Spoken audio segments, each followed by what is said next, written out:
Assalamu alaikum. Hope you all are doing well. Today I will discuss about credit transfer from Malaysia to Australia, UK, USA, Canada and New Zealand.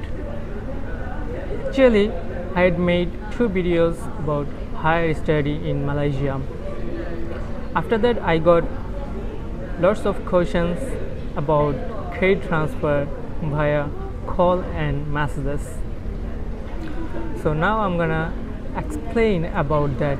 So there are two ways to transfer your credit from Malaysian university to another university in Australia, UK, USA or New Zealand. So আমি যে দুইটা ওয়ের কথা বলছি তার প্রথম ওয়েটি হচ্ছে dual degree অথবা AUP American university program. So AUP program থেকে ইউনিভার্সিটি থ্রুতে প্রসেসিং হয়ে আপনি 1+3 or 2+2 অথবা 3+1 ব্যাচেলর ডিগ্রিতে এসে 1 বছর পর অথবা 2 বছর পর অথবা 3 বছর পর ক্রেডিট ট্রান্সফার করে আপনি যেই দেশে ক্রেডিট ট্রান্সফারের জন্য আবেদন করে আসবেন সেই দেশে যেতে পারবেন, like USA, UK, Australia and New Zealand.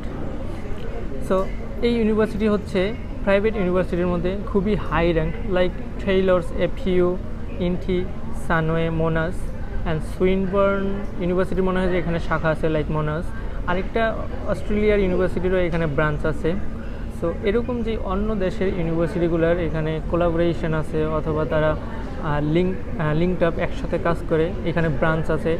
এরকম যে ইউনিভার্সিটিগুলো আছে ওই ইউনিভার্সিটিগুলোতে আসলে আপনি ওই ইউনিভার্সিটি থেকে প্রসেসিং করে 1 বছর এখানে স্টাডি করার পর তারপরে যেই দেশে যেতে চান ওই দেশে যেতে পারবেন।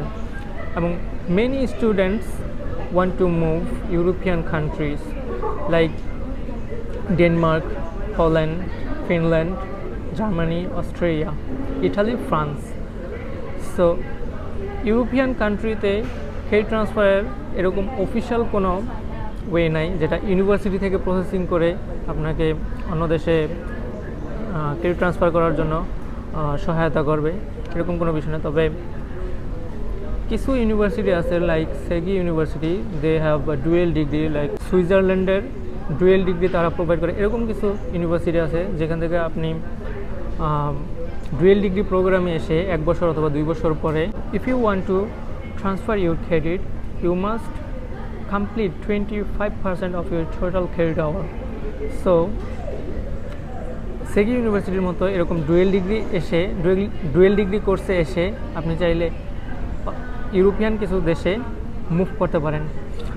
তবে I personally suggest you that those who want to move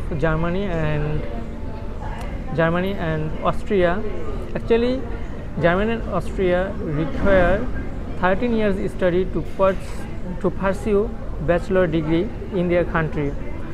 So এইখানে এসে আপনি 1 বছর কমপ্লিট করার পর 13 বছর কমপ্লিট হওয়ার পর স্টাডি আপনি চাইলে ওই দেশে অ্যাপ্লাই করতে পারেন। অ্যানাদার থিং ইজ, বাংলাদেশ থেকে জার্মানিতে অ্যাপয়েন্টমেন্ট ডেট পেতে প্রায় 1.5 বছর অথবা অ্যাবাউট 18 মান্থস চলে যায়। তো সেই ক্ষেত্রে সময়টা লস না করে এখানে 1 বছর পড়াশোনা করে তারপর এম্বাসি ডেট নিয়ে আপনি চাইলে অস্ট্রেলিয়া এবং জার্মানিতে ক্রেডিট ট্রান্সফার করতে পারেন। Perhaps there are some universities in Europe, they require 13 years study to pursue bachelor degree like Germany, Austria and maybe Denmark. I don't know about the Denmark. Another thing is, আমি বর্তমানে মালয়েশিয়ার জন্য কাজ করতেছি, মালয়েশিয়াতে পড়াশোনার বিষয়ে কাজ করতেছি। তো বর্তমানে আমি ইউরোপিয়ান কান্ট্রিতে মুভ করার জন্য বা সরাসরি ইউরোপিয়ান ইউনিভার্সিটিতে প্রসেসিংটা করতেছি না, বাট ইনফরমেশন জানা আছে। কেউ যদি এখান থেকে ট্রান্সফার হতে চান তাহলে আমি ওয়েটা দেখিয়ে দিতে পারবো এবং সহায়তা করতে পারবো যে কোনো ইনফরমেশনের জন্য। তবে ইনশাল্লাহ very soon I will start processing about credit transfer or studying in European countries from my education consultant. So এই হচ্ছে প্রথম বিষয়টা। আমার মনে হয় যে ভিডিওটা অনেক লম্বা হয়ে গেছে, তো আরেকটা বিষয় আমি সংক্ষেপে বলতেছি। সো সেকেন্ড ওয়ে হচ্ছে আপনি মিড বাজেটের একটি গুড র্যাঙ্ক ইউনিভার্সিটিতে এসে ইউরোপিয়ান যেই কান্ট্রিতে মুভ করতে চান সেই কান্ট্রিতে রিকোয়ারমেন্ট কী এবং কোন ইউনিভার্সিটিতে মুভ করতে চান রিকোয়ারমেন্ট যে বাংলাদেশ থেকে এখানে আসার আগেই জেনে রাখবেন। তাদের ওয়েবসাইটে গেলে আপনি ইউনিভার্সিটির ওয়েবসাইটে গেলে আপনি সব ইনফরমেশন পেয়ে যাবেন। এবং if you need any information feel free to contact me. I will add my contact number, WhatsApp number in the comment section and in description also. So আপনি চাইলে আমার থেকেও যে কোনো ধরনের ইনফরমেশন গেইদার করতে পারেন। সো গুড র্যাঙ্ক ইউনিভার্সিটিতে আসার পর আপনার 1 বছরের মতো হয়তো যাবে। আমি সাজেস্ট করবো যে 1 বছর পরেই অ্যাপ্লাই করার। তো 25% হচ্ছে ক্রেডিট কমপ্লিট করতে হয় কোনো দেশে ট্রান্সফার করতে চাইলে। সো 25% ক্রেডিট কমপ্লিট করার পর আপনি যেই দেশে মুভ করতে চান বা ক্রেডিট ট্রান্সফার করতে চান ওই দেশের ইউনিভার্সিটির রিকোয়ারমেন্ট অনুযায়ী রিকোয়ারমেন্ট ফুলফিল করে আবেদন করবেন। আরেকটা বিষয় আমি এখানে বলে রাখি, বাংলাদেশি অনেক স্টুডেন্টস মনে করে যে এখানে আসলেই হয়তো বা ইজিলি তারা ক্রেডিট ট্রান্সফার করতে পারবে। বিষয়টা অত সহজও না, আবার জটিল কিছুও না। বাংলাদেশ থেকে এখানে পড়াশোনা করার জন্য আইএলটিএস ম্যান্ডেটরি না, তবে ইংলিশ প্রফিসিয়েন্সি সার্টিফিকেট কিন্তু সাবমিট করতে হয়। তো সেই ক্ষেত্রে বেশিরভাগ student linguistic skill certificate submit করে, যেটা easy compare to IELTS. So আমি সাজেস্ট করব বা আমি রিকমেন্ড করব যে আপনি দেশ থেকেই আইএলটিএস এক্সামটা দিয়ে আসেন। তা না হয় কি এখানে আসার পরে আপনার পড়াশোনার প্রেশার, আপনার আইএলটিএস পরীক্ষা দেওয়ার একটা যেই প্রিপারেশান, দুইটা মিলে একটা হজবরল অবস্থা হয়ে যেতে পারে সব কিছু যদি মেনটেন করতে না পারেন। আরেকটা বিষয়, এইখানে রেজাল্ট আপনি কী পরিমাণ মেনটেন করবেন, at least above 3 out of 4 CGPA. So এটা হচ্ছে একদম সর্বনিম্ন মিনিমাম আর কি, এটা আপনার মেনটেন করতে হবে। আমি আসলে কোনো স্ক্রিপ্ট লিখে নিয়ে আসি নাই, যেটা মাথায় আসতেছে সেটাই বলতেছি। তো যদি কোনো ইনফরমেশান আমি মিস করে থাকি তাহলে কেউ যদি ইনফরমেশান জানতে চান আমি ভায়া কল অথবা থ্রো মেসেজের মধ্যে সেই ইনফরমেশান প্রোভাইড করব। তো এই হচ্ছে টোটাল বিষয় এখান থেকে ক্রেডিট ট্রান্সফার করার। তো আরেকটা বিষয় যেটা আমি বলছিলাম যে জটিলও না আবার অত সহজও না, আপনার আইএলটিএসটা লাগবে। আইএলটিএসটা হলেই হয় কি একটা ট্রাস্টেবল একটা বিষয় আসে, এবং 1 বছর কমপ্লিট করার পর যে একটা এম্বাসির যে একটা বিশ্বাসযোগ্যতা, সেই বিশ্বাসযোগ্যতাটা তারা সেই বিশ্বাসটা তারা করতে পারে একটা স্টুডেন্টের উপর, সে ভরসাটা করতে পারে। সো যদি আপনি এসে সাথে সাথেই আপনি চাইলে আবেদন করতে পারেন, সাথে সাথেই যে কোনো ইউরোপিয়ান কান্ট্রিতে মুভ করার জন্য অ্যাপ্লাই করতে পারেন এবং এম্বাসি ডেটও নিতে পারেন। কিন্তু এম্বাসিতে যখন ইন্টারভিউ ফেস করবেন তখন কিন্তু আপনাকে ইন্টারভিউ অফিসার বা ভিসা অফিসার আপনাকে কিন্তু আস্ক করতে পারে যে কতদিন এখানে ছিলেন বা আপনার রেজাল্ট কী।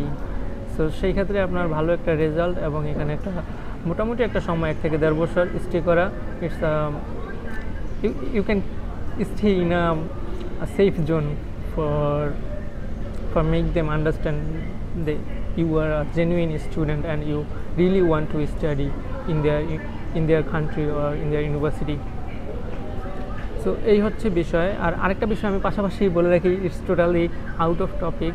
এখানে বাংলাদেশি স্টুডেন্টস আসার পরে অনেকেই ইউনিভার্সিটিতে আসার পরে ভিসা পাওয়ার পর উদাও হয়ে যায়।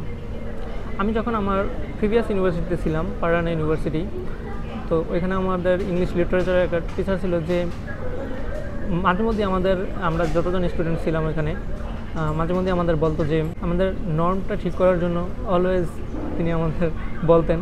তো এইখানে আসার পরে, এখন আমি আছি ইউনিভার্সিটি কুয়ালালামপুরে, তো এইখানে আসার পরে আমি যখন প্রথম দিকে একটা ক্লাসে যাই, আমার এক ম্যাডাম আমাকে প্রথম ক্লাসে আস্ক করতেছিল যে হোয়াটস ইউ নেম। আমি বললাম যে মাই নেম মিজানুর রহমান জাহিদ।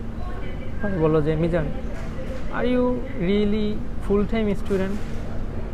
তো আমি বললাম yes madam, why are you asking me about this. পরে বললো যে এখানে লাস্ট সেমিস্টারে একটা স্টুডেন্ট ছিল, after few days had disappeared. So এই কারণে আমাদের বাংলাদেশি স্টুডেন্টদের তারা একটা আট চোখে দেখে। তো এই জিনিসটা আমাদের চেঞ্জ করতে হবে। সো এখানে যারা আসেন স্টাডি বিষয়ে যারা আসেন তারা দয়া করে পড়াশোনাটাই করেন, অন্য কিছু চিন্তা করেন না, অ্যাটলিস্ট পালায় যায়েন না। এখানে যারা আসে মোটামুটি কম বেশ সবাই পার্ট টাইম করে, বাট পালায় যায়েন না, এটা আসলে দেশের বদনাম, দেশের স্টুডেন্টদের বদনাম। এবং এমনকি আগে যে কেউ স্টুডেন্ট ভিসার জন্য অ্যাপ্লাই করলেই ভিসা পেয়ে যেত, এখন কিন্তু সবার ইন্টারভিউ রিকোয়ার করে এবং অনেক রিজেকশনের হার অনেক বেশি। সো আমাদের কারণেই এই সমস্যাটা অ্যাকচুয়ালি হয়েছে। আর যারা কাজের উদ্দেশ্যে আসবেন তারা কাজের ভিসাতেই আসেন, কয়েক বছর পর পরেই ওয়ার্ক পারমিট তারা দিয়ে থাকে এবং সামনেও হয়তো কিছুদিন পরে চালু হয়ে যাবে, যেহেতু ঘোষণা দিছে ওয়ার্ক পারমিটে আসার কলিং বিষয়।